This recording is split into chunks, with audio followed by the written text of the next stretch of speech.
What's up? It's your good pal Greg Sestero, your favorite Gattacan citizen. And get out there, enjoy life. Each day is a gift. You start every day with $100,000 worth of life experience, so enjoy it. And worst case, don't go out there. In a world where zombies, ghosts, serial killers, and vampires all exist, it's Nico, Brian, Mike, and Dustin, and they are all that stand between you and the films that could end the world. Welcome to the Don't Go Out There Horror Movie Podcast. Welcome back, everybody, to the Don't Go Out There Horror Movie Podcast. Just want to thank all of our fans and listeners.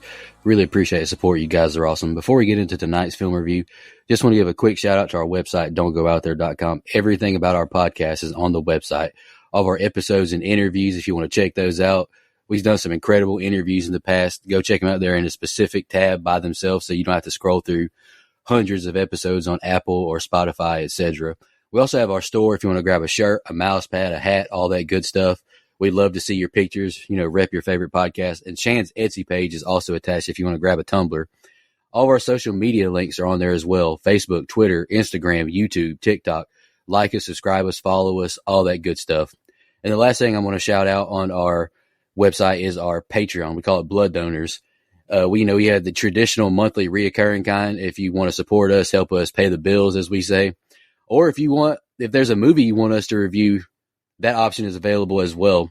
Just check out our website, don'tgoouthere.com. Also, if you haven't noticed, we've recently joined the Believe Network. So there's some ads on our program now. But if you want ad-free content, go check us out on Blood Donors. The ad-free episodes will be available there. We appreciate your support. We hope you enjoy the episode.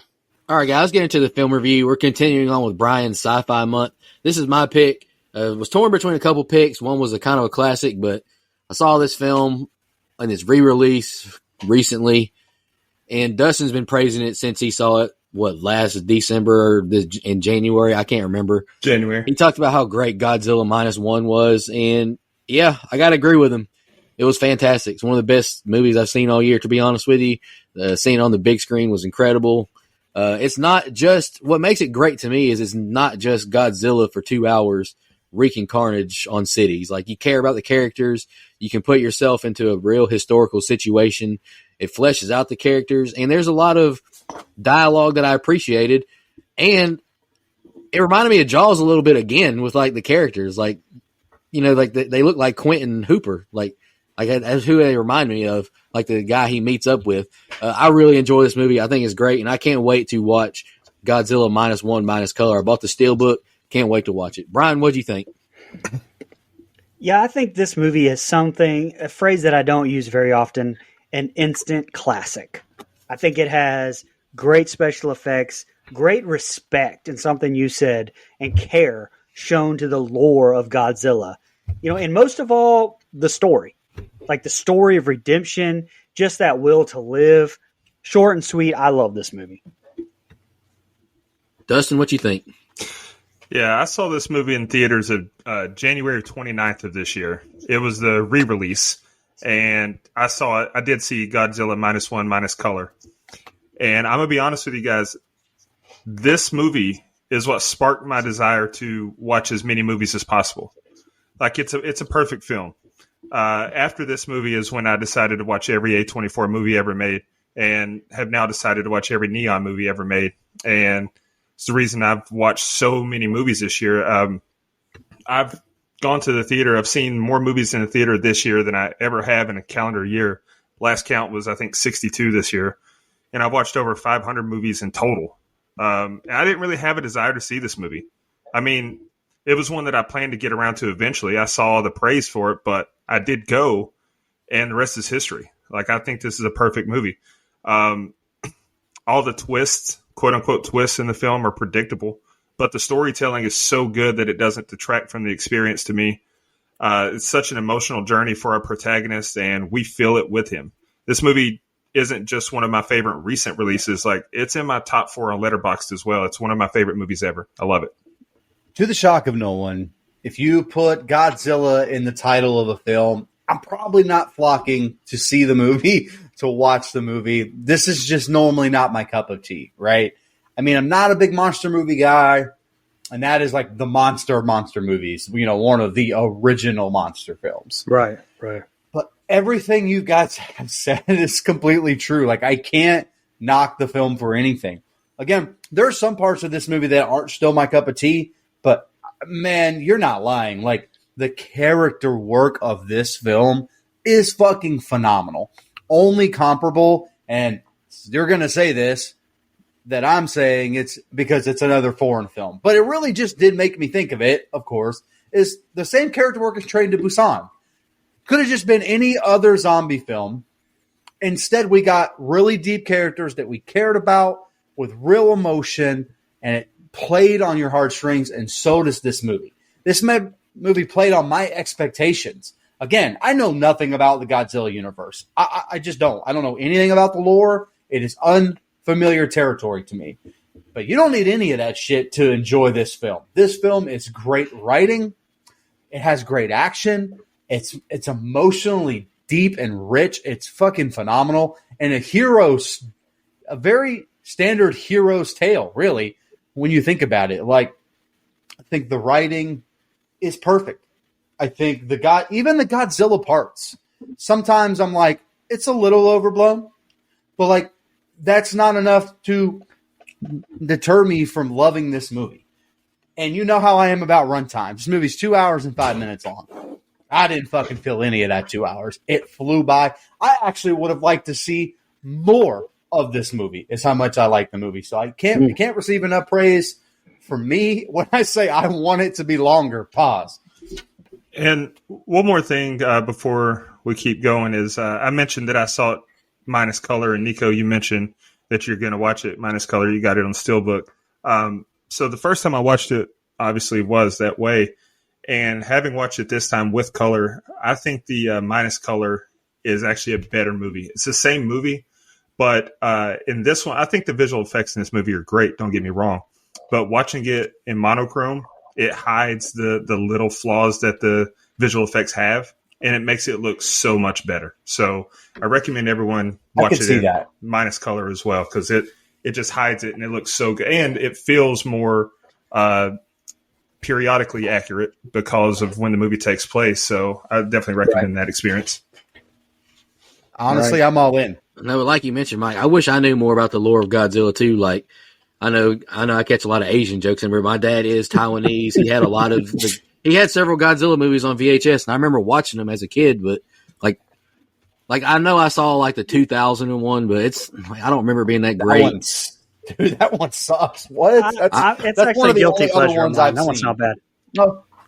Oh. But I mean, this one just you can tell the director really respected this franchise and the characters, and I'm ready to review it.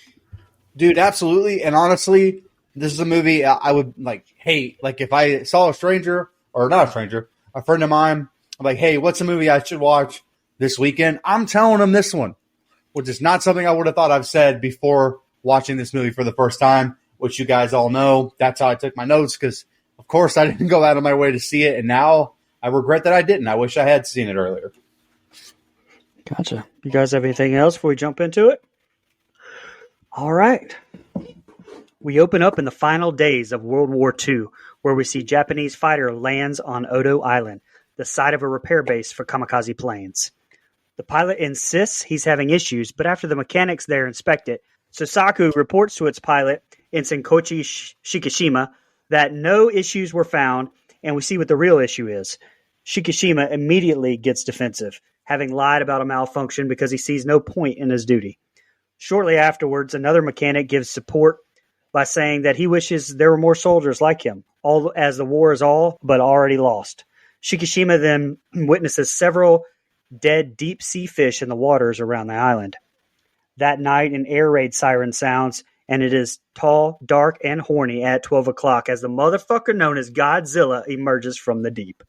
Trashing the guard tower after its searchlight illuminates him, Shikishima and the others seek shelter in a trench, but Tachibana urges Shikishima to use his plane's 20mm gun against the beast from the east. But he freezes up worse than Hedo in the last at bat against Henry Rowan Gardner in the 1993 NLCS, trying to hit a floater. The panicked repairman opened fire on Godzilla themselves, but all that does is enrage him and cause him to decimate them with his jaws, feet, and tail. Godzilla throws the plane during the battle, the explosion of which knocks Shikishima unconscious. He awakens to find only one other survivor, Tachibana, who obviously blames him for failing to act.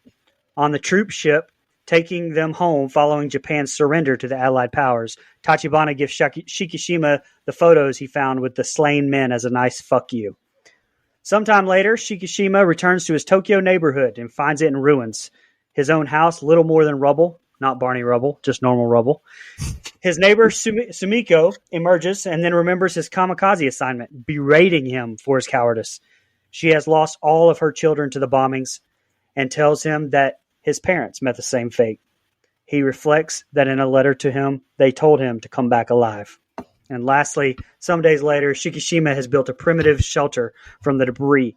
He heads off to the black market, which seems racist. I think it's just a normal market. But a woman pursued by several men for stealing blankets leaves a baby in his arms. He considers leaving her in the market, but decides to take her with him. He promptly encounters the woman again, who had been waiting nearby for him to leave. Impressed that he didn't abandon the baby, she follows as he tells her not to do just that. All right, so I'm going to reference my theater experience quite a bit, but I love the opening shot of Shikishima landing the plane with the camera mounted under it. You know, I love when, directors create shots with some razzle dazzle, and I thought that was one of them. And I hate to steal Dustin or Brian's fun fact because I'm sure they have this down, but the -1 refers to the fact that Japan had already been devastated by World War II, brought down to 0. But with the emergence of Godzilla, it puts Japan into the negative. This is reflected in the film's original Japanese tagline, which translates to post-war Japan from 0 to minus. I love the nature shots as he sits by the water. Absolutely beautiful. But I am intrigued seeing all these deep-sea fish floating. And fun fact, instead of creating a new roar, the crew simply played the original Godzilla roar over loudspeakers and recorded the audio. I feel for my guy. All the pressure is put on him to run alone to the 20mm gun that can allegedly kill anything. I'd be terrified, I tell you what, staring this creature face to face. But the moment's too big, pisses down his leg, not shooting the gun, not even trying. Godzilla attacking the base, I vividly remember leaving me in awe at the movie theater, seeing this on the big screen. Boy, howdy, could you imagine the survivor's guilt Shikishima must feel awaking on this island and seeing the corpses of his fellow countrymen? This film, as bright as can be on the boat, and I kind of wish I saw this part in the minus color, but the mood is bleak as ever. The look of defeat on these men's faces is heartbreaking. More heartbreaking scenes, Tokyo 1945, all the homes, the neighborhoods devastated. Man gets home and is confronted by a lady who blames him for her children's death. That's brutal. Like, what do you say to that?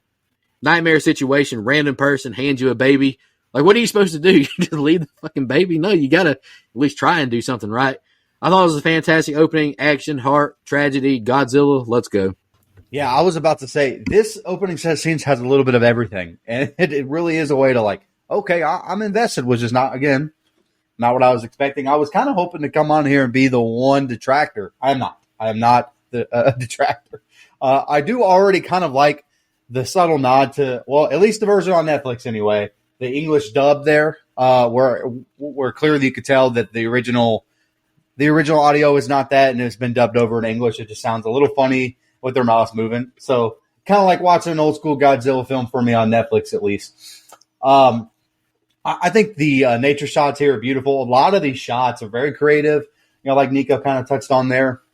I actually think this Godzilla looks really good. And I know I've seen some debate about it online a little bit, but I don't know. It doesn't harm the movie at all for me. I think the Godzilla creature looks great. I think it's good CGI. It's realistic enough and it's campy enough to really make me entertained by it.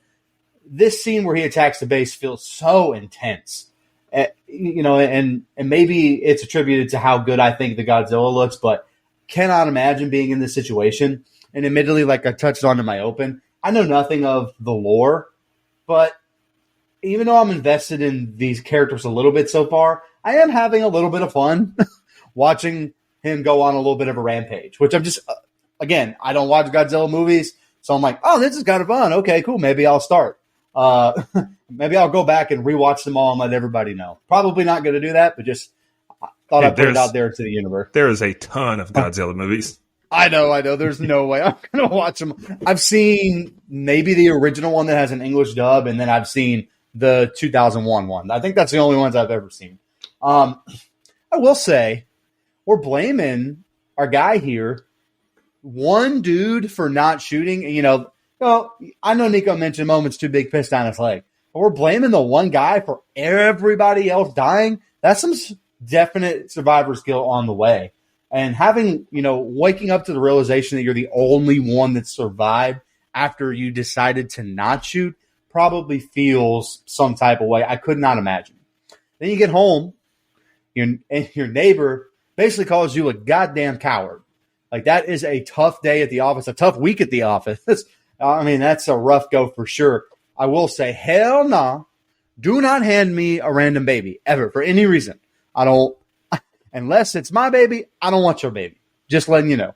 I will say, I kind of love his neighbor, and this is my last thing. I actually love his neighbor. I feel like her character adds humanistic elements. Like, it doesn't feel like a movie character. It just feels like someone's annoying-ass neighbor, but in times of need, even though she says she's not going to, she's going to be there for you. So I really like the character development that we're getting so far.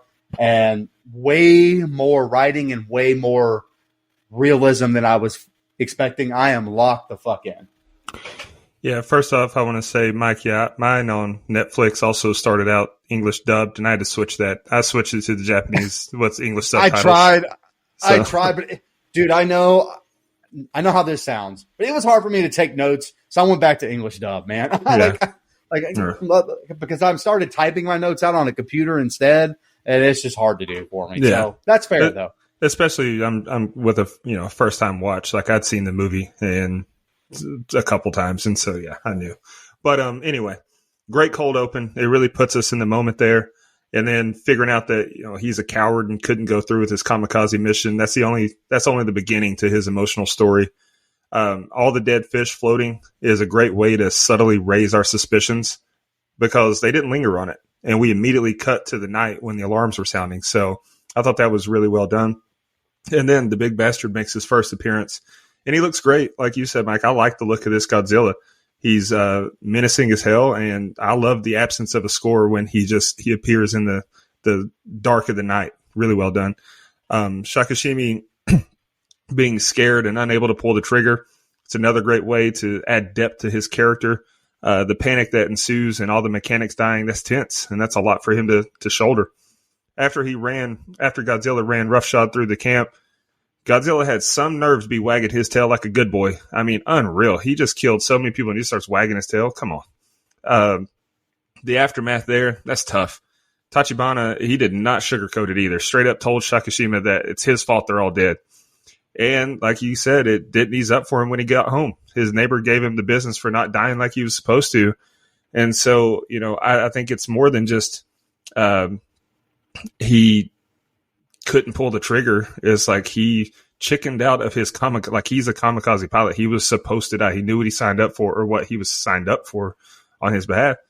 He didn't do it. He chickened out. And so that's tough. It's a really tough scene seeing everyone try to piece together what they can to salvage their homes. And that's a bit of realism. That was a reality for so many people in Japan after the war or all across the world after the war. That's tough. It's a really solid open. We get a lot of groundwork laid and we got to see the big fella. So I'm invested.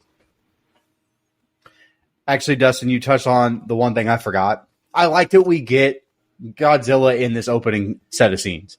Like, you could have easily waited, but I almost feel like they kind of give you a little taste, and then we don't see him again for maybe 50 minutes? Yeah. Like, it's not another full hour, but it's pretty damn close to when we see Godzilla again. I thought that was really well done. I meant to put that in my open there. We open up with the girl from the market cooking some chow over a fire. When he inquires about her husband, she explains that she isn't married. In fact, the baby isn't even hers, but was adopted from a dying mother during the Tokyo air raids. She introduces herself as Noriko and baby as Akiko. Like Shikishima, her own family is gone. She falls asleep during a lull in their conversation and ends up spending the night. The next day, Sumiko sneers at Shikishima for taking in Noriko and Akiko, saying it's too late to play the hero. She changes her tune upon learning Noriko is not the child's mother, giving them a bag of rice for Akiko. We get a nice time jump as we now see Shikishima returning home to Noriko and Akiko and announces he's found a well-paying job detonating unexploded mines in the waters around Japan. She's noticeably scared at the danger he'll be putting himself in right after surviving the war, but he sees no other way to keep them all from starving. At the dock, Shikishima is startled to find he'll be serving on the Shinzimaru, a small wooden boat. Former Navy technical officer known as Doc explains that it's wooden so as to ward off American magnetic mines. He then meets Captain Akitsu and the kid, the latter too young to have served in the war. They head out on the water and Akitsu explains their work. A cable suspended on their boat allows them to clip mine wires and bring them to the surface, where they can be exploded from a distance with machine gun fire. Shikishima quickly proves himself as a skilled marksman, taking over from Akitsu. At Shikishima's recollection of flying fighter planes, the kid says he wishes the war had lasted longer so he would have been able to enlist, prompting a noticeably shaken Shikishima to tell him never to say that again. That night, Shikishima has a nightmare about his encounter with Godzilla on Odo Island.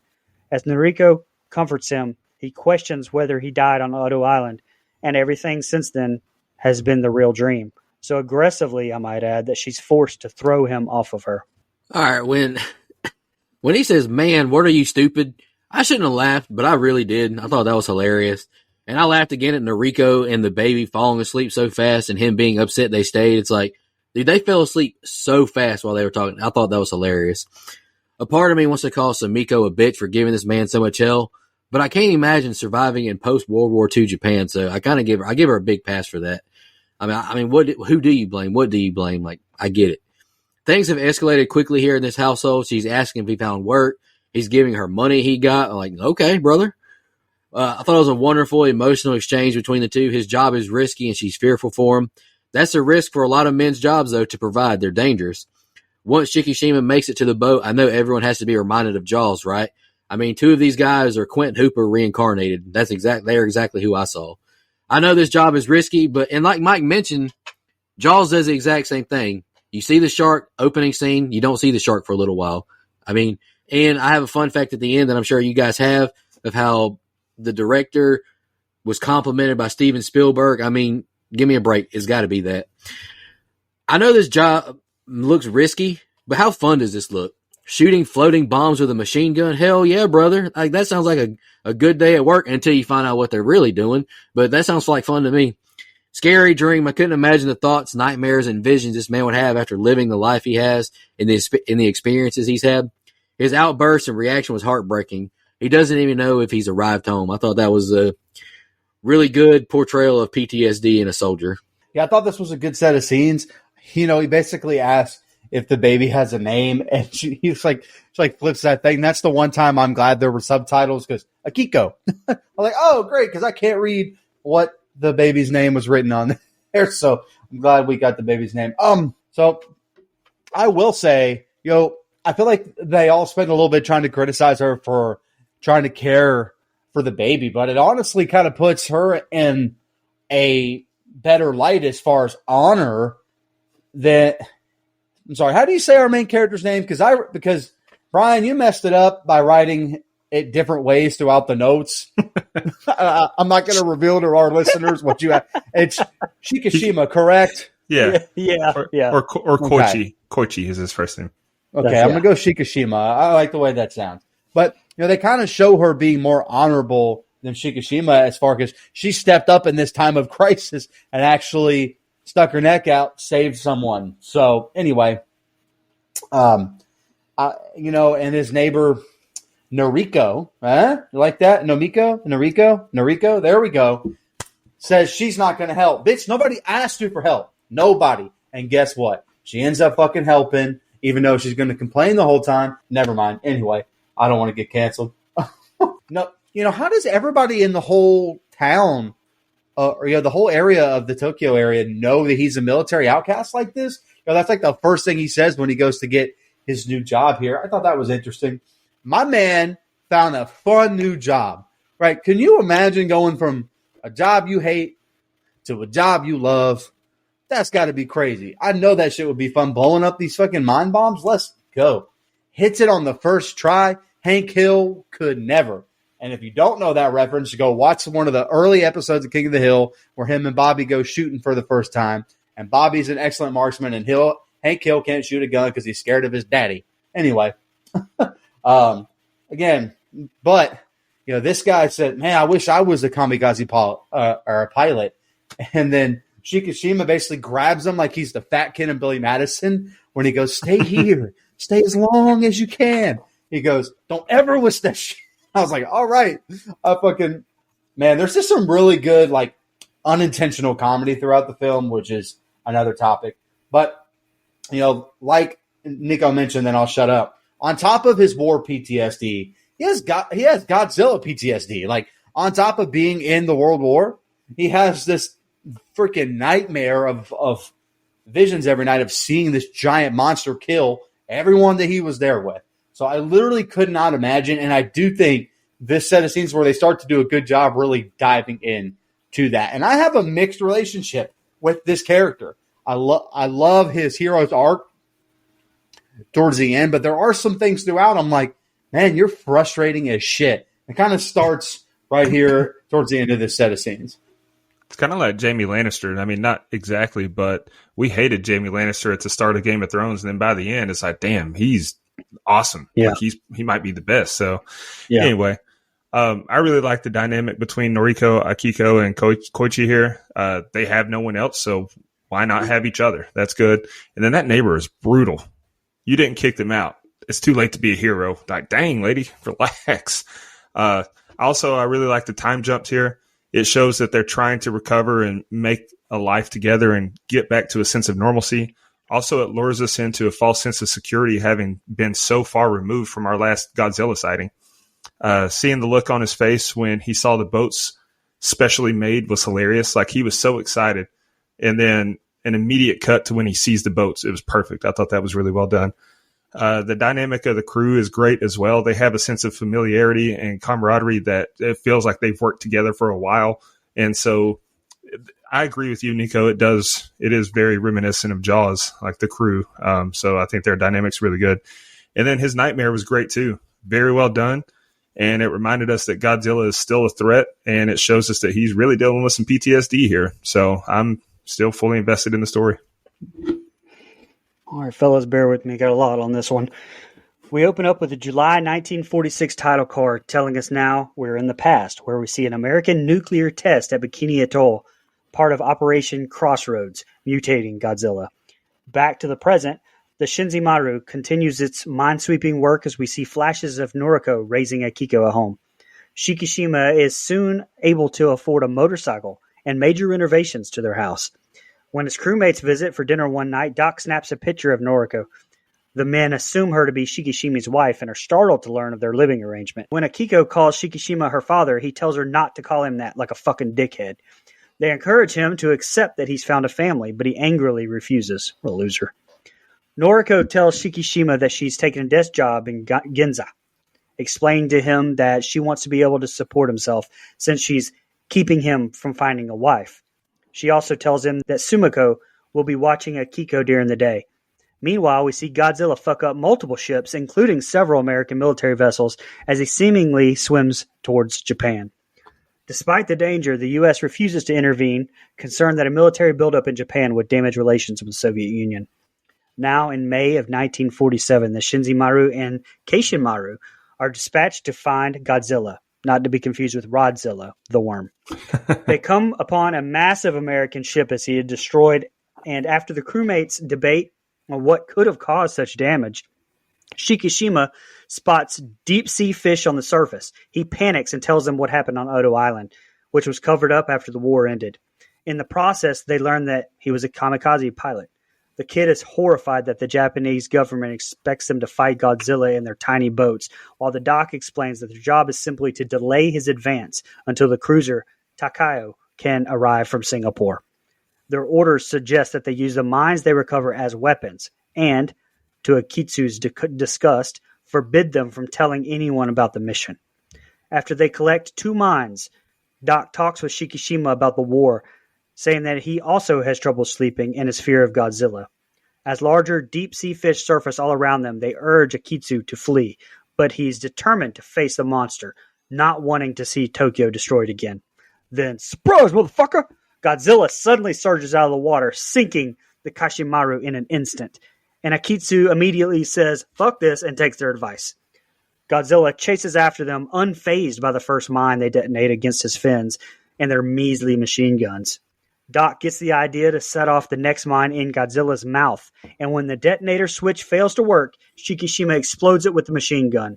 The blast destroys Godzilla's left eye and a large part of his cheek, while the shockwave rocks the boat so severely that both Shikishima and the kid are injured. Our guy appears dead in the water, only for the wound to regenerate before the crew's eyes. He rises out of the water like the fucking Undertaker and roars at them, but is cut off by the guns of the Takayo. Godzilla turns his rage to the cruiser and pulls himself onto it, tearing it apart viciously with his claws. The ship's guns unload on Godzilla again, causing him to fall backwards into the sea. However, the creature swims underneath the Takayo and obliterates it in an instant with an explosive blue heat ray, then dives towards Davy Jones's locker. I thought the transition from the bomb explosion to that Godzilla look was incredible. I love the quick, happy montage of shooting bombs in everyday life at home. You can see he's falling for this woman and child, even though he won't admit it. I love that his co-workers are ribbing him and telling him fate brought them all together. You can tell that he struggles with what he wants in life, and I think a lot of guys do. March 1947, been almost a year and no Godzilla attacks. He must be taking a nap like old Candyman. R.I.P. to Tony Todd, of course. We lost a legend this year. You can tell how shaken Shikishima is finding out Noriko got a job and is becoming independent. Perhaps he wants her there after all. More beautiful shots of the ships on the ocean. This wrecked ship would have me terrified. Question, though, how hasn't it sunk yet, though? I didn't understand that. Wild as hell for Captain Tellum, it wasn't Godzilla but a military tank. Those don't look anything alike. Like, come on, man. I'm with Young Buck here. I'm freaking out now. The hell are we supposed to do in this little boat when that giant warship is toast? And it's another Jaws reference. We're going to need a bigger boat. The government lied and left folks for dead. I would never believe that. Our government is so nice and good. I can feel the building fear and anxiety with Shikishima, seeing all these dead fish and knowing what's about to happen. Yeah, I'd be panicking. Godzilla makes his grand entrance, finishing off the American warship. I thought it was epic. And this ocean chase scene, I tell you what, on the big screen, I can't compliment enough. Seeing this in Dolby Digital would have been absolutely mind-blowing. It had me in awe watching it at the theater. I could not believe how good it looked. Answer this. How are you feeling right now? At sea, being chased by a giant monster that survived a war bomb and bullets do nothing.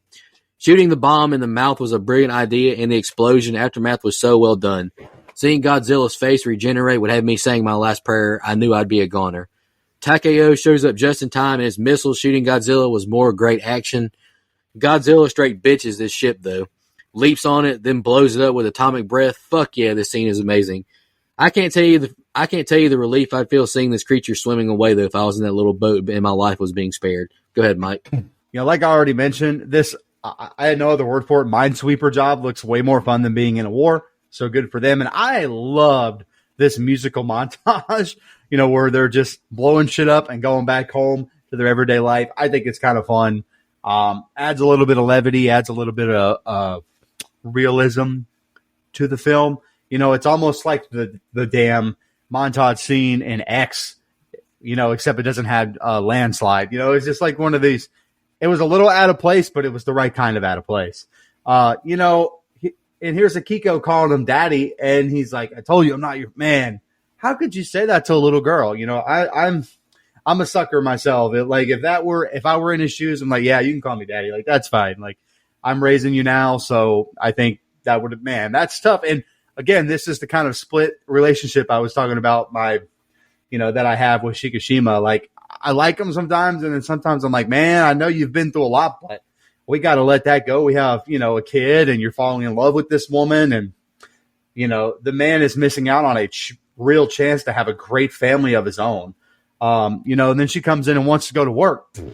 a woman in the workplace. Who ever heard of such a thing? Come on, craziness. Oh, sorry, my bad.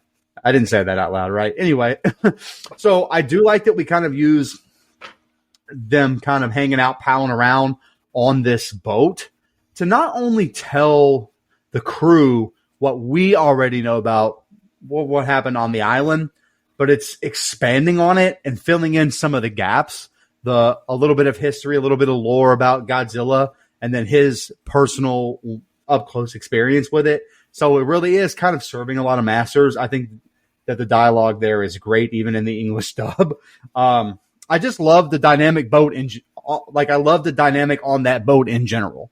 Like, I think it's a really fun crew, and shit's about to get real. But before it does, I really like their dynamic. And I will say this boat is a dump. Someone tell me how the Jenny from Forrest Gump was a nicer boat than this one, and that was just a shrimp boat. So anyway, not to be too critical, I guess. But I'm not going to lie. I was expecting a complete Godzilla fake out here. Like, I was expecting them to kind of tease it, especially with the dead fish. Like, I thought, but as soon as I started to see more of them, like, okay, we're actually going to get Godzilla, I guess. And they do. This movie does a lot of playing on my expectations, which I talked about in my opening. And it does it again here. Great shot of Godzilla rising out of the water. I think it looks great. And again, I can't reiterate it enough. I just love the look of Godzilla in this movie. And I've seen some other shots of the monster in other films, and it just works for me here. I fucking love this scene when he's destroying the battleship. It is so fucking good. Like, there is so many great shots. Godzilla looks great. I had never, by the way, this like blue explosion-y thing was basically like his version of hulking up. I have no idea what the fuck this is, but I love it so much. It's so much fun. Great shit. And Atomic breath. Huh? Atomic breath. Thank you. Hell yeah. Atomic breath, huh? That's not I've woken up next to some girls who have some atomic breath in the morning. So great set of scenes. I'm all the way in after this set of scenes because I have to see what happens. Go ahead. Yeah, really good stuff here, showing that life is going on and things are getting better for everyone on the heels of such a tragic situation. The awkward silence when Noriko told the sea crew that they're not married, that was hilarious to me. And then you can really feel Koichi's shame. It's like he doesn't feel like he's good enough to deserve them as a family. But you can tell that's what he wants when he's so concerned with her going to work in Ginza. I love the montage with the old footage and phone calls showing us MacArthur's stance. It's very well done. It felt like it was very of the time. Seeing the floating dead fish, that's another major, like, oh shit moment. They better head ashore pretty quickly. I love how his crew doesn't fully appreciate the magnitude of Godzilla here. It's like one of those things that you can hear it, sure, but you don't fully grasp it until you see it. And that shot of Godzilla popping up out of the water, that was just fantastic, as was the shot of Godzilla approaching their boat as they try to evacuate. The scene is just incredible from a tension and cinematography standpoint. Shikishima being able to conquer his fears and actually fire the gun here was great. Shows some character growth. Really like that. And then the shot of Godzilla using his Wolverine powers and healing, and then just standing up in the water is just so badass. I will say that when I saw the movie in, minus color, I didn't really see the regeneration. Like, it doesn't, that's one of the things that it wasn't as easily identifiable. Like, you couldn't really see it as well as in color. So I will point that out. And then you mentioned the atomic breath, like when he's charging up. I saw stills, I saw pictures, and in the trailer when he's, got that bright blue light shining out of his back there. But that's another thing that in minus color, you don't have the blue, so it doesn't pop as much. But it was still awesome. This is a great set of scenes here. Hold on, I have a question. Wolverine has healing powers? Yes. Yeah, it's he has adamantium and then also his mutant healing powers. And Nico, we're in the right ballpark, buddy. Anyway, go ahead. You guys would both. I think you would both appreciate Logan, even if you don't like X-Men. Like, Logan is a movie that transcends. Yep, agreed. Healing powers. Who is he? Chad from Scream? Go ahead. Shikishima wakes up in a hospital after the battle and is greeted by his crewmates. He wants to alert the population, but Doc tells him, "Oh nay, the government is still covering up the creature's existence, and no one is willing to be responsible for the panic that would ensue." At home, he tries to dodge Noriko's questions about what happened to him, but finally tells her everything, ending by saying he shouldn't have lived. She counters that everyone who survived the war was meant to live, echoing her parents' final words to her. But racked with guilt, he again wonders if he died on Odo Island and dreamed everything since in his final moments. She holds him and repeats that he's still alive, in a touching scene. I mean, there's just such heart trauma explored in this moving picture show here. I love it. The next morning, he watches Noriko tenderly feed Akiko soup and asks if he can finally let the past go. That same day, we see Godzilla effortlessly pass through a mine blockade and enters Tokyo Bay before making landfall in Ginza, where our girl Noriko got that job earlier, if you recall. Shikishima at home with Akiko hears the news on the radio as sirens blare. We cut to Noriko's train, forced to stop when Godzilla throws another train car into its path, and she sees the monster for the first time. He advances towards her train, trampling countless civilians in the process, and bites down on it. Left dangling above a river as he stands up, she lets herself fall, narrowly avoiding the car as he drops it. Godzilla continues his frenzied rampage, destroying the theater and killing several reporters broadcasting from a rooftop. As he approaches Noriko, she freezes up until Shikishima comes to lead her away. Tanks fire on Godzilla, but he brushes off the assault, to the dismay of the civilians nearby, and they can only brace themselves as his dorsal fins begin to protrude from his back and emit that familiar blue glow one by one. In a split second, he fires the atomic breath from his mouth, creating a nuclear explosion that flattens most of the surrounding area.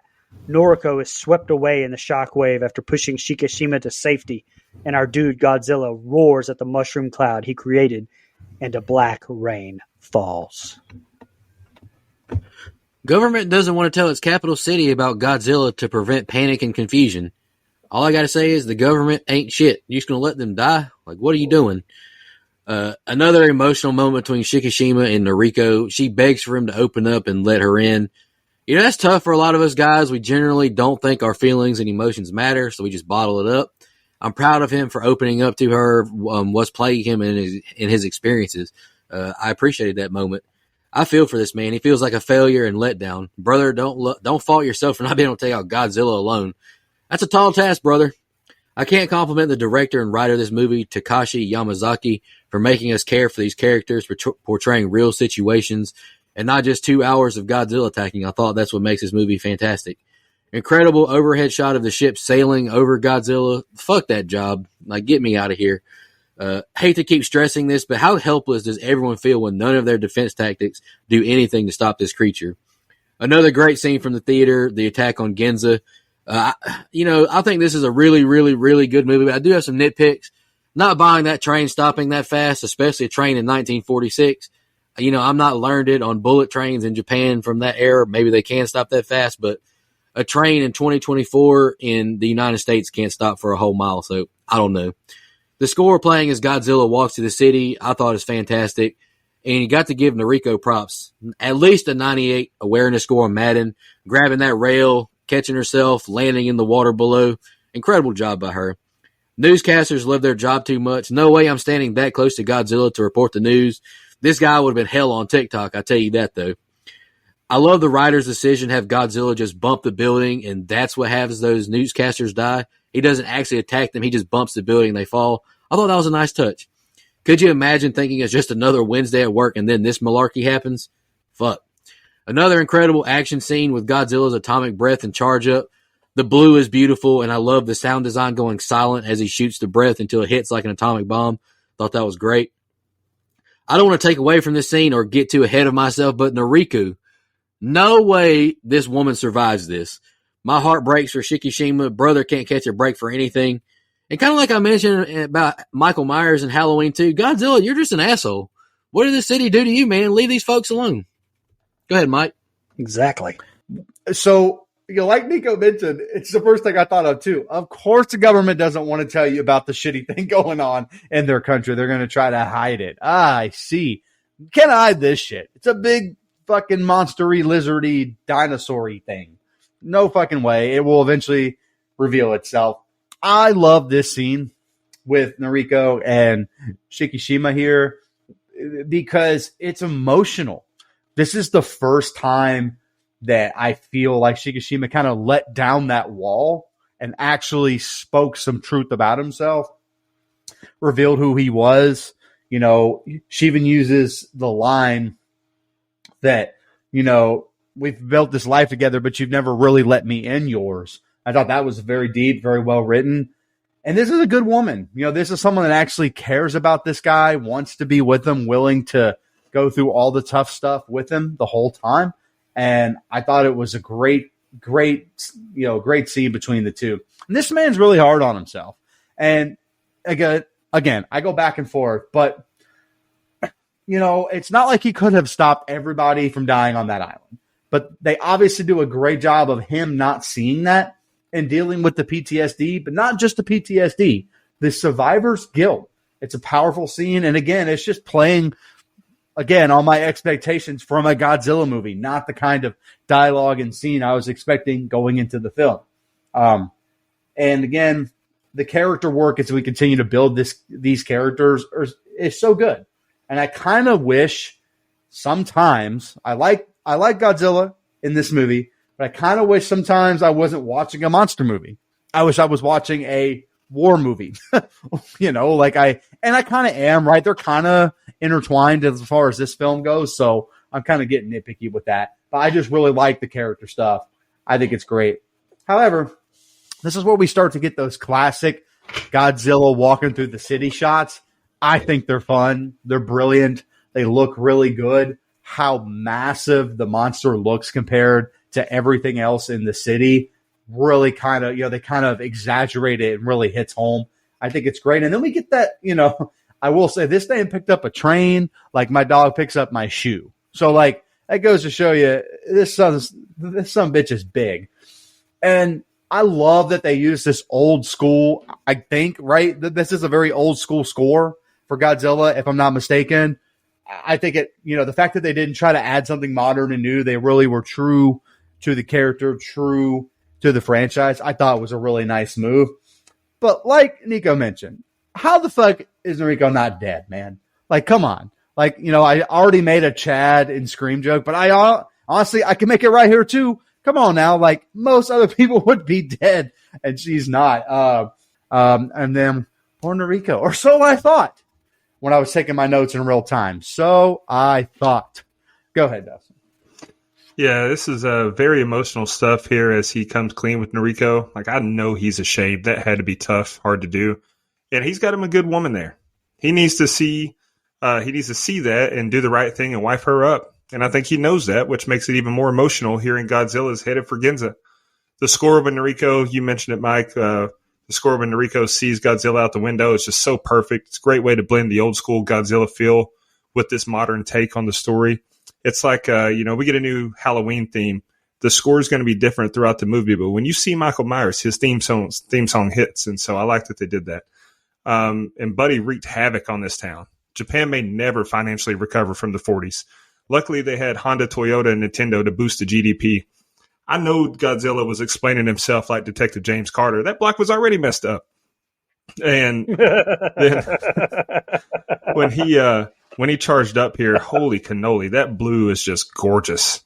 But that was catastrophic. I mean, good night. I do kind of blame Shikishima here, though. Like, why was he tucked away in the alley and basically holding Noriko in the street? Like, if you look at it, his arms are extended like he's holding her in the street. He should have pulled her into the alley and took shelter with her. He knew what was coming. He knew what kind of damage Godzilla is capable of.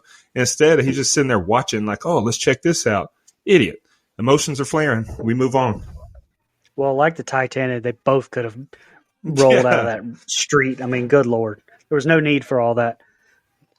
We see Shikishima screaming in grief amidst the ruins of Ginza following Noriko's presumed death. we see Godzilla returning to the sea and learn via broadcast that an estimated 30,000 bodies, civilians, were killed or injured and 20,000 houses and other buildings destroyed. Lily Phillips could never. The area of his rampage being quarantined off due to the high radiation levels. Following a memorial service for Noriko, Sumika struggles to comfort Akiko, and Shikishima sinks further into despair. Staring at the pictures of the slain Odo Island mechanics, he voices that he believes that they have yet to forgive him. I don't know, man. They're pretty dead. But anyway, Doc visits and informs him that a group of private citizens are formulating a long-shot plan to destroy Godzilla and invites him to the meeting, to which he attends, along with the kid, Akitsu, and many former Navy personnel. Tatsuhora, an ex-destroyer captain, explains that Japan has negotiated the return of 4 destroyers, albeit stripped of their weapons. To the surprise of his crewmates, Doc himself explains Operation Wadasumi, which he devised. He proposes luring Godzilla above the deepest part of Sagami Bay and tying canisters of Freon gas to him, which, when ruptured, would lower the water's buoyancy and forcibly sink Godzilla to a depth of 1,500 meters, crushing him with the sudden pressure change. He is unable to guarantee that this will kill Godzilla, to the dismay of many attendees, including Shikishima, who nearly leaves. But Doc elaborates that the operation requires 2 destroyers to circle Godzilla and wrap him in cables, which the canisters will be attached to. He reassures them he has a built-in backup plan, which is giant balloons provided by Toyo Balloon, that would be inflated under him to rapidly bring him to the surface and destroy him via explosive decompression. Hoda apologizes again for asking the men to go into battle, but neither the U.S. nor the Japanese government is willing to do shit to help. Some of the attendees leave, but most stay, with the one guy standing up to convince the others by saying that a plan that has a chance of succeeding is better than the odds they face in the war. The remaining agree, and we've got ourselves a militia, boys and girls. All right, Mike, I'm just giving you a heads up. I don't have a lot for this set. If you're the government officials for Japan, what do you tell your people?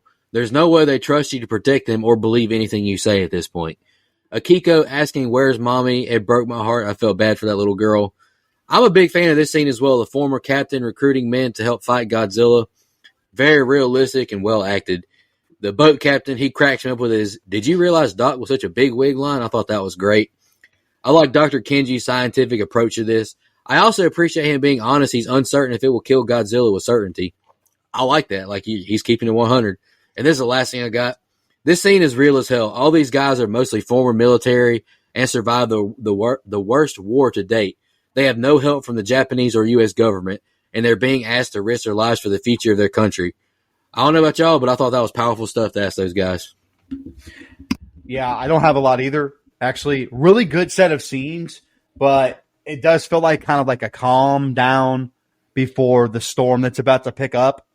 It's interesting and it's good. It's just, I wouldn't say there was a whole lot to kind of take notes on, but I will say, like you mentioned, here's the government lying to its people again. I don't think that this is in this movie by mistake. I think it's in here multiple times for a reason, especially post-World War II. A lot of people in the country of Japan felt like they were lied to a lot about a lot of things, at least from what I know. I'm not an expert, but I consider myself World War II aficionado at the very least. Again, how does our guy keep living? Everything for him has fallen apart, and, he still has that feeling of being a coward on top of everything. Like everything is gone wrong, and he's still living. So I'm starting to turn him for him a little bit here. I actually like the screaming scene because maybe that's when he had enough. He snapped right here. All right, I've had enough. And honestly, I'd be on a one-man warpath by now. I'd get rich or die trying, in the words of 50 Cent. I actually like the scientific explanation scene. It kind of reminds me of the Chernobyl trials, or at least the television show, where the science was boring the people in the room. The normal people didn't get what they were trying to explain could happen or will happen. But again, it does convince enough people to give this a shot. And then, Shikishima kind of stands up and asks, can he guarantee it'll kill Godzilla? Well, of course he can't fucking guarantee it, you dumbass. Like, that's a stupid fucking question. I will say this group of guys, last thing I have here too, is basically the same thing Nico had. I really like this group of guys of like the super military Avengers coming together. Huh? See, I get the little Avengers reference. Look at me. Look at me. Superhero. Just call me Superhero Mike, buddy. I understood the reference. But no, I mean, I like this group of ex-military guys or current military guys coming together for a common force. You know, he says it later in the film, but I'll mention it now, where he mentions that, you know, the war has kind of been boring or, you know, not worth anything. And so this kind of gives them excitement again. And I really like that they kind of bring all these guys together, which they have more backbone than Shikishima at this point in the film. And he's got to get it together. It's time to man up, face your fears, get over what you had going on, and let's go take down Godzilla. Almost said the other name for Godzilla there, but I'm glad I didn't. And Siri trying to talk, so go ahead, Dustin. Mike, quick, name 2 Avengers, not name Thor, Captain America, Hulk, and Iron Man. He wouldn't Isn't have gotten those the only ones? Who's the other Avengers? Wait, that's it, right? No. It's Spider-Man and Avengers? I don't fucking know. Yeah. And so he is? Yeah, so is Hawkeye. And anyway. Who's Hawkeye? Oh, come on. Hawkeye from the show MASH? Hey, Black Panther. There you go. Yeah, we did Hawkeye- it, Mike. We were in this together. Hawkeye from the show MASH? Great show. Yeah. Cool. That show came out when Brown was in high school. It sure you. did. Actually, I thought it was 8th grade, but, you know, I could be wrong. Will you just go? Okay. Man screaming like that out in the street. I thought he was about to go Super Saiyan. I ain't gonna lie to you. Like that was crazy. Nico gets that reference. Akiko asking when she can see Mom. Dang, that was tough. Man, who's cutting onions here? Shikishima thinking this is what he gets for, you know, what happened to the mechanics on the island. That's rough. I've been there, man. Bad things happen to me all the time because I was a bad person before. Feel like you're trapped in that cycle. The plan to sink Godzilla seems like a good one on surface, no pun intended. And the contingency plan to bring it back to the surface is solid too. But Tokyo Balloon, that's the best company name they could come up with. Might as well use Balloons R Us. But I didn't have much on this set of scenes either. I'm still loving the story though. We open up with the crew of the Shinzi Maru out for some drinks, where Doc voices the belief that Godzilla will return to Japan in as soon as 10 days, since he now considers Tokyo part of his territory. To lure the monster to the trap point, he plans to use acoustic minesweepers, great game on the computer, by the way, in 1998, to play recordings of his roar. He admits that his plan could fail in many different ways, but challenges them to come up with a better one, motherfuckers. Shikishima finally speaks up, offering to help with the luring operation if Doc can procure a fighter plane. Later on, Doc invites Shikishima to a hangar, where he shows him his requested fighter plane, the Shinden. Developed at the end of the war as an anti-bomber fighter, only a few prototypes saw use, but years in storage have left the plane pretty fucked up. Shikishima recommends Tachibana to repair it, but unable to find the mechanic's current address, he resorts to sending letters to friends from Tachibana's postings before Odo Island, talking shit about him, trying to lure him out. Tachibana soon turns up at his house and knocks the shit out of him for the letters, furious that he would blame him for the Odo Island massacre. When Shikishima explains the true purpose of the letters, Tachibana initially refuses but relents when Shikishima reveals his plan. The plan is based on the damage Godzilla sustained from the mine detonated in his mouth. He should be able to kill him if he flies a Shinden loaded with explosives into his mouth. Shikishima's plan to kill himself makes Tachibana happy, and he gathers a team to begin work on the fighter plane the next day. We cut to Doc, watching the destroyers loaded up with supplies, and he is pessimistic about his plan, but Akitsu reassures him that the volunteers are high spirits despite the risk, glad at the chance to finally make a difference. We are then told that radiation detecting buoys announce Godzilla's return in less than a day. Doc orders the volunteers to spend the night with their families. He reflects that Japan treated life cheaply during the war, including the use of kamikaze planes, but hopes to execute Operation Watasami with 0 casualties. After the meeting, Doc and Akitsu tell the kid that he'll be staying home tomorrow. When he protests, Akitsu tells him that having never seen combat should be a badge of pride. The morning of the operation, Shikishima leaves a letter to Akiko while she sleeps and slips out. At the hangar, Tachibana explains that he replaced some of the plane's non-essential components with 2 bombs. Sitting in the cockpit, Shikishima realizes that part of him wants to live. And Tachibana reminds him that the mechanics on Odo Island wanted to live too, motherfucker. I thought, it's kind of bad. Shikishima takes out the mechanics pictures and the drawing made by Akiko, whose future he wants to protect. And Tachibana shows him the bomb's safety and one more thing, to which we cut away and don't immediately get to see. We cut back home, where Sumiko finds Akiko by herself and opens the letter, which contains a large sum of money and a note instructing her to take care of the child. Our big props to Dr. Kenji. The man is on it, doggone it. He's got a plan for everything, and he's got a backup plan for everything. I really like that character. Powerful exchange between Captain and Shikishima. When a man says because and goes silent, there's a lot more to it, I promise you. I thought that was a great job of writing, in my opinion. I have a nitpick here. Kenji says most likely within 10 days Godzilla attacks. How much time has passed by now? Shikishima wants to fly a plane that's been decommissioned, find a long-lost mechanic to fix the plane. How much time we got, brother? I think this nitpick could have been easily fixed by just leaving out that within 10 days line. Nice redemption arc for Shikishima wanting to put his kamikaze skills to use and good thinking to fly explosives into Godzilla's mouth. I was really observant. Kenji is one of my favorite characters. I love that he's doing so much to plan these attacks, but calls out the country's faults as well. You know, in 2024, we need more of these type of thinkers. Like, yes, we need to do this, but we need to hold ourselves accountable as well. I thought that was brilliant. Sweet moment with Akiko here until it becomes heartbreaking. This poor baby has gone through way too much. Not much for me to take notes on, but I like the exchange on the plane and it's building anticipation for an epic final battle. It's brutal to think Akiko might lose her daddy too, but let's find out if she does. You know, the guy here, and sorry I didn't take his name. That's bad note taking. But, you know, he's talking to Dog here and he says, I just don't see how it doesn't or how it works. Man, I hate when people do that shit. Man, if you don't know what's going on, just listen to the fucking people that do. God, these people are dumb, and it just shows you they have these dumb motherfuckers in every culture. Now, you know, we get character growth from Shikishima. Now he wants to be a kamikaze. Now he loved Noriko the entire time. He's so frustrating. I understand the character growth. I understand what was holding him back mentally. But it's so frustrating to watch all this stuff happen now.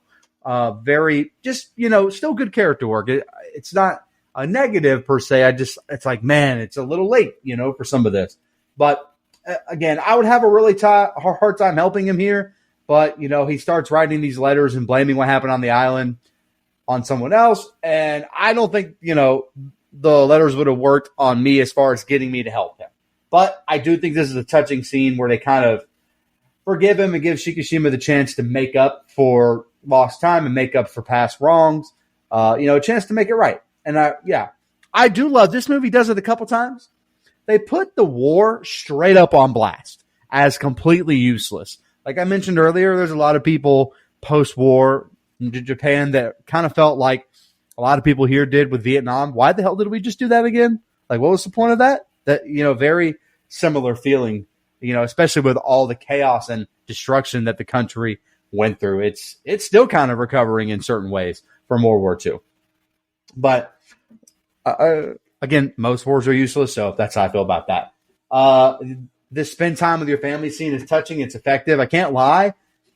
It may work a little bit better if this were just a straight-up war movie, like I said. But, again, I have too much fun with Godzilla, so it's all good. I love that he still cares for Akiko here. He's really sweet to her finally, and I love that growth for him. Again, knowing that, he didn't actually tell Akiko that, her mom passed, I guess. But, so anyway, but anything with this kid is immediately tugging on my heartstrings. This is a touching ending to this set of scenes. And, I hope I'm at the point where I hope I don't see your dad die too, because I care too much for the kid. Yeah, first off here, using Godzilla's own voice as a mating call, that's a wild strategy. Shikishima saying that he couldn't have married Noriko because his war isn't over. Man, this guy's got to cut himself some slack here. I like that he's hell-bent on finding Tachibana. Like, he wants to make some amends. Bet he wishes he found him before Tachibana found himself, though. Like, knocked him smooth out. Dang. Completely reasonable response from Tachibana to tell him he's on his own. And hearing Shikishima's planning to go kamikaze was another just, man, moment. That's tough. Hell of a motivational speech from Doc here. I mean, I was ready to run through a wall. Had me fired up. Then they left the kid behind. Come on, guys. He's a part of the team. Man, it's the worst feeling in the world when someone you truly care about lets you down. Christ. Then Shikishima straight up lied to Akiko. Don't worry, I'll always be here for you. And then proceeds to leave and plans on killing himself. What a liar. Tachibana, cold-blooded. Shikishima says part of him wants to live, and Tachibana is just like, well, so did all those mechanics you got killed. That's tough. When the audio goes out, when he's showing Shikishima the controls, like, I knew what it was. Just like when Bruce Wayne got the autopilot fixed in The Dark Knight Rises. Like, I knew it was coming, but still, it didn't take away from it. I'm ready for an emotional ending here. And here it is. It's game time, motherfuckers. And the acoustic minesweepers deploy in Sagami Bay after the buoy there detects Godzilla. Aboard one of the destroyers, Doc and Akitsu discuss Shikishima when, BAM! They're interrupted by Godzilla, throwing one of the fucking ships ashore, having gotten there faster than a Willie Taggart coaching stint. Doc orders the destroyers to set sail with the task of bringing Godzilla into position, now entirely up to Shikishima, who we also see place a photo of Noriko on his dash and take off as well. After declining to reply to Akitsu's order to survive the operation, he comes upon Godzilla terrorizing the fucking countryside, while at the same time Sumiko receives a telegram, which she reads with astonishment. Wonder what that could be.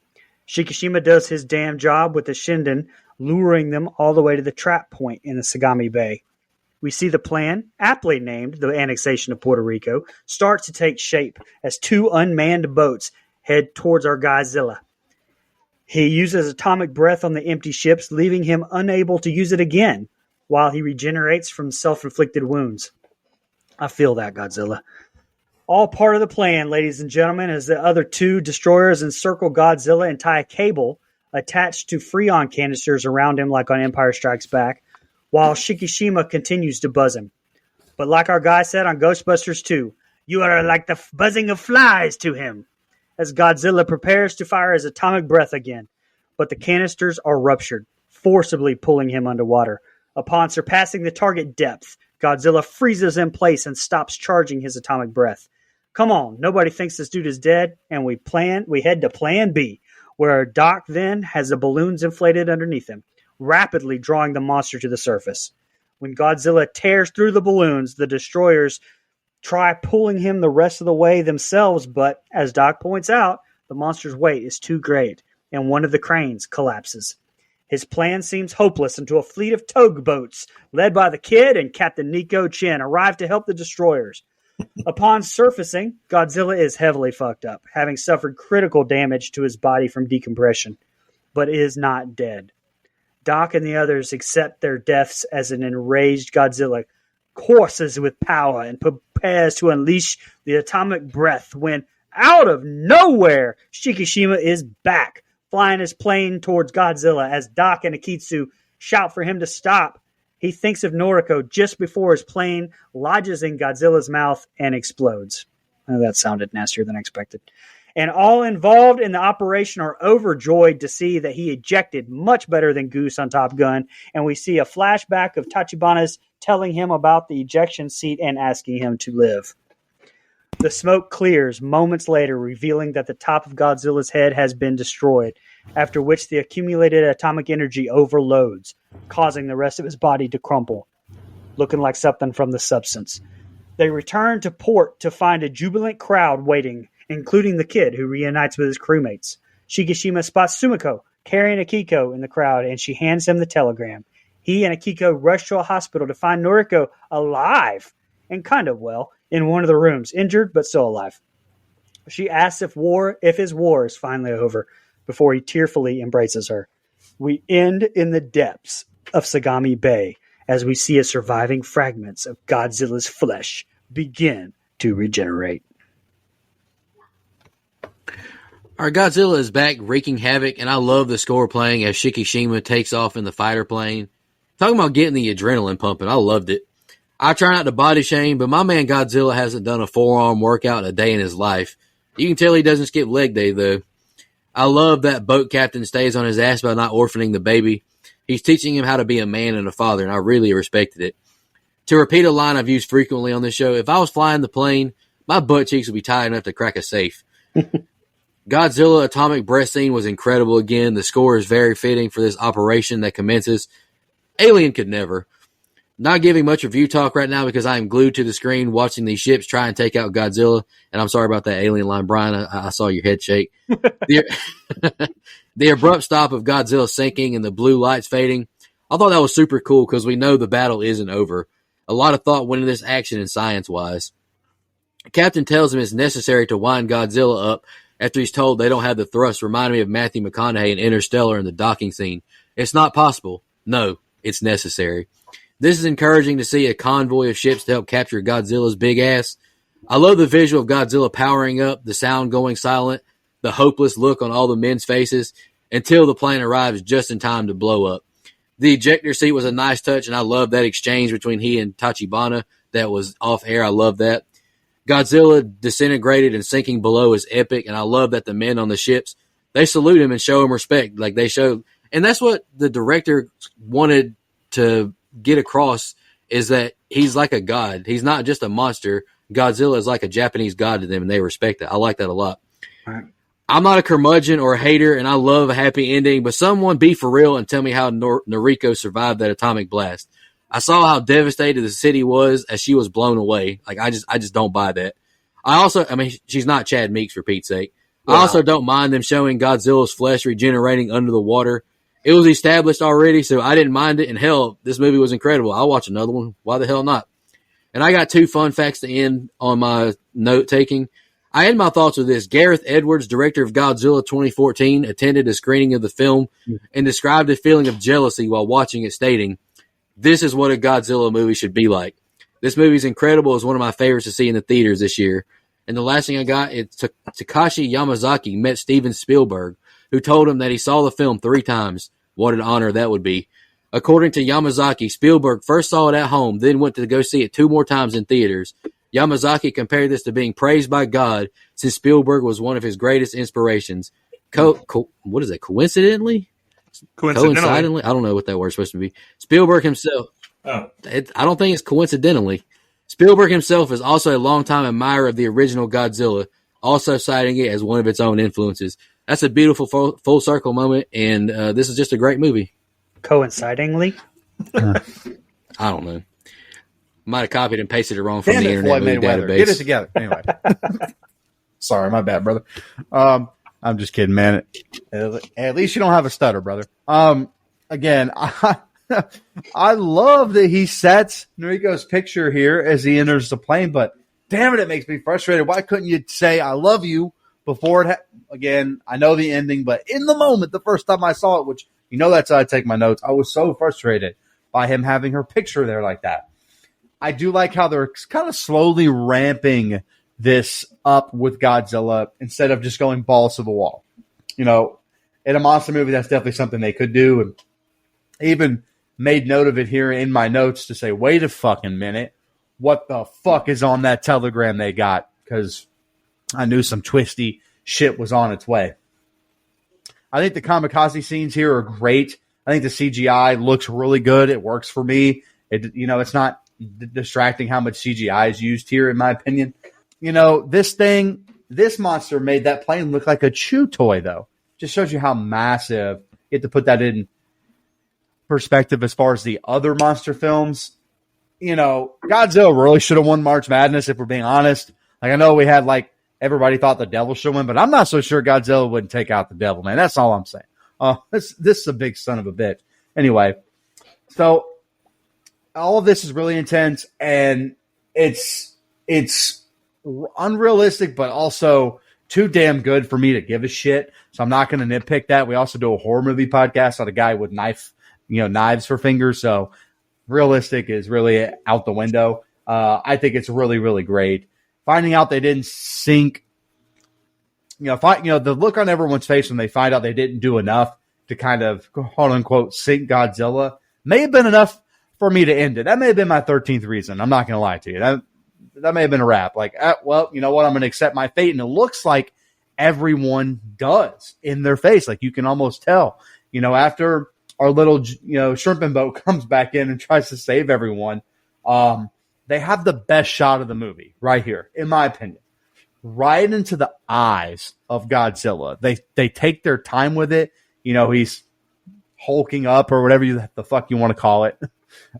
He's turning blue, and they just focus right on the eyes of the monster. It's a great shot. I fucking love it.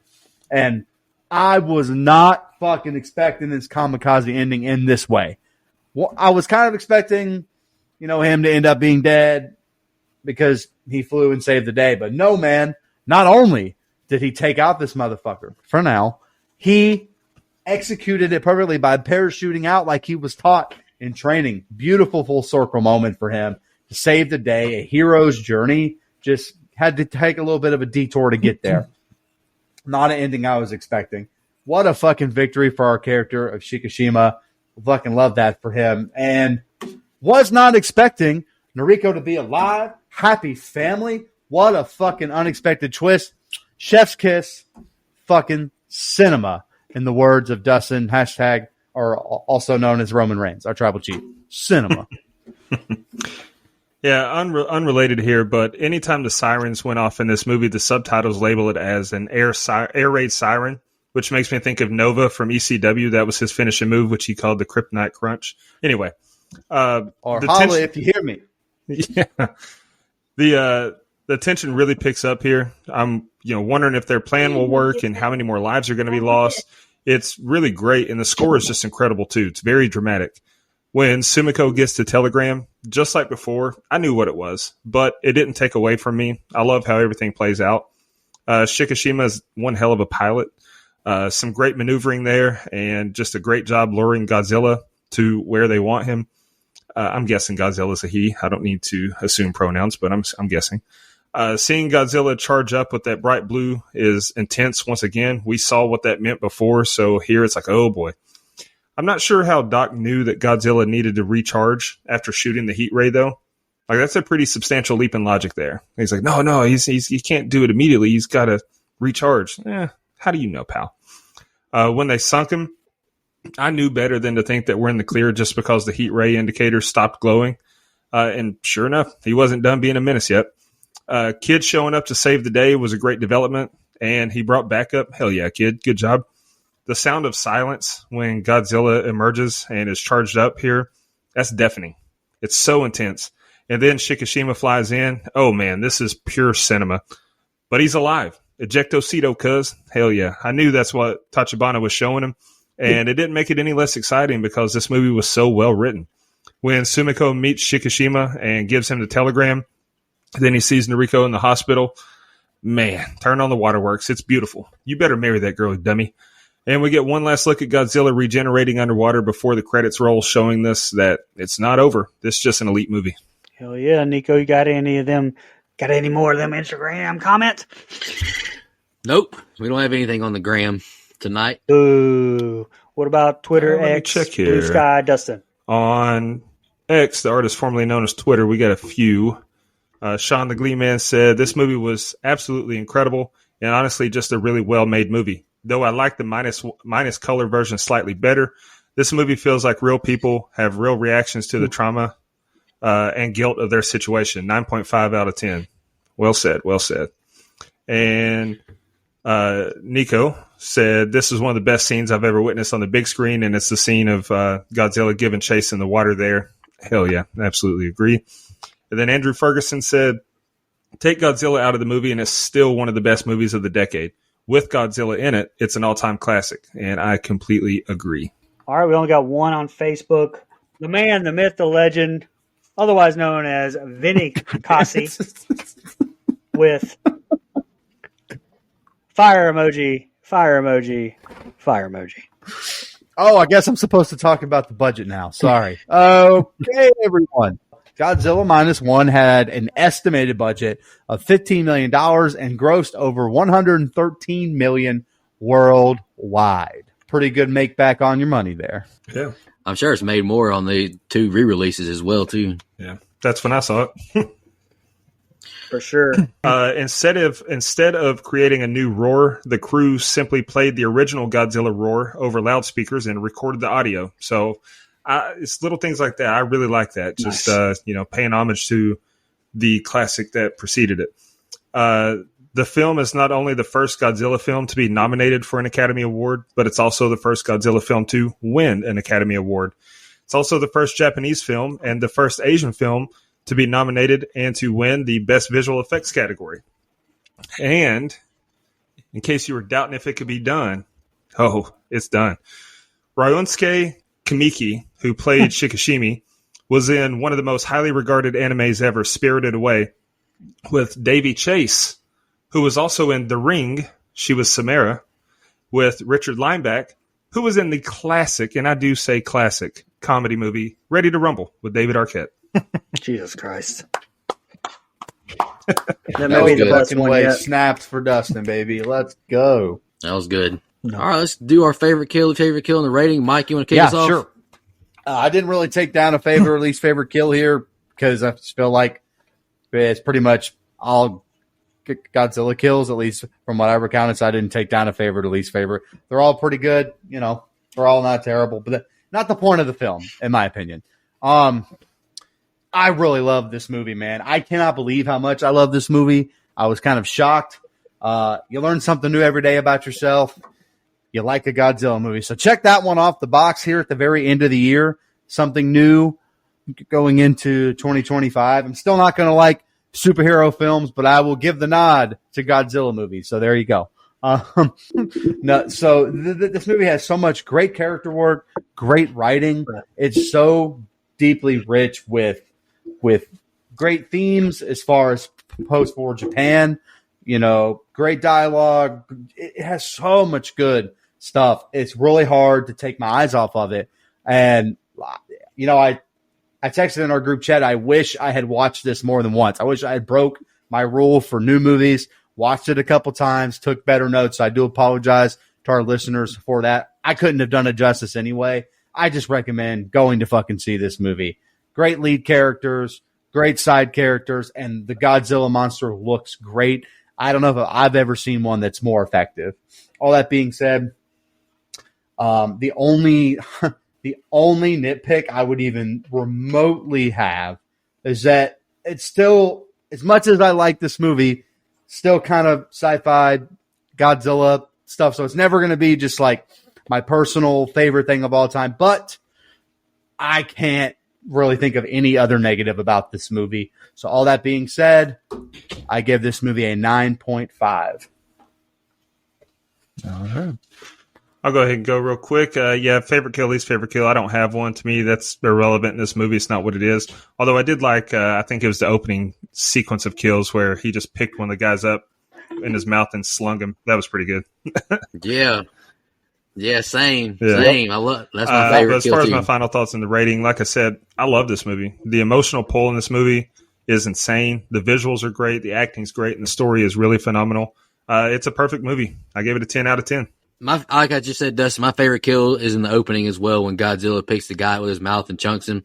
Just didn't give a fuck. Shout out to Godzilla, just wreaking havoc, being a menace. I don't have any least favorite kills either. I mean, that's not the point of the movie, really. But I had to highlight that kill. I think this is almost a perfect movie as well. I do have a few nitpicks that keep me from giving it a 10. Just the train not stopping or stopping a little too fast. Noriko, I just don't buy she would survive the attack. Like that atomic blast that she survived, that's just hard for me to believe. Like they could have shown her, do something a little different. Maybe, I don't know. I just don't believe she would survive that. But I agree with friend of the show, Sean, on the old X. I gave it a 9.5 as well. I was absolutely blown away watching it in theaters. Great movie. Great movie. I picked that same one. I called it the Jurassic Park Lost World T-Rex bite because he does that when he gets to suburbia. Anyway, I'm tired of talking, so I'm just going to be short and sweet. Perfect movie to me. Right. I also gave it a 10. So that gives us a composite score of a 9.75, highest we've had in a while. Internet Movie Database, they're a little wrong. They said 7.7. Letterboxd, also a little wrong. They said they have it at 4.1. But Rotten Tomatoes, they have it right. 99%. Certified fresh. Wow. That is pretty good. All right, I'm going to shout out our blood donors, and then Dustin, you can announce your pick for next week, and we close out Sci-Fi Month.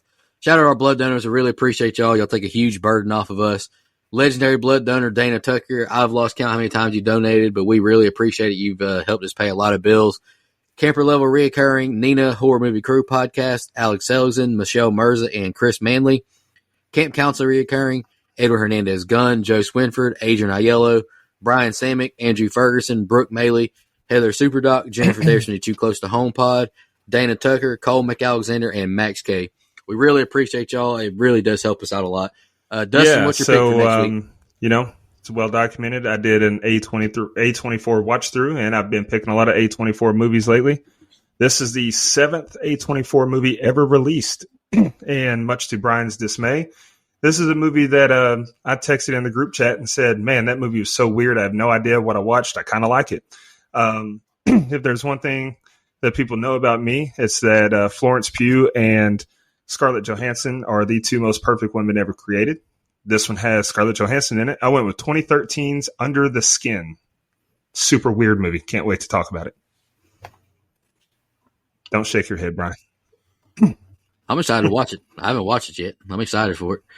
But well, you get under my skin, Dustin. You're welcome. Hey, I'm glad everybody liked Godzilla -1. I kind of went into it expecting it to get pretty high reviews. Was a little unsure on Mike because I know this really isn't his genre of, this kind of movie isn't for him. But I think some movies are just too good to where you just have to put it to the side of what your, personal preferences are and just admit something's great. We appreciate y'all listening and definitely go check this one out if you can. Y'all have a good one back next week. Just want to remind everybody.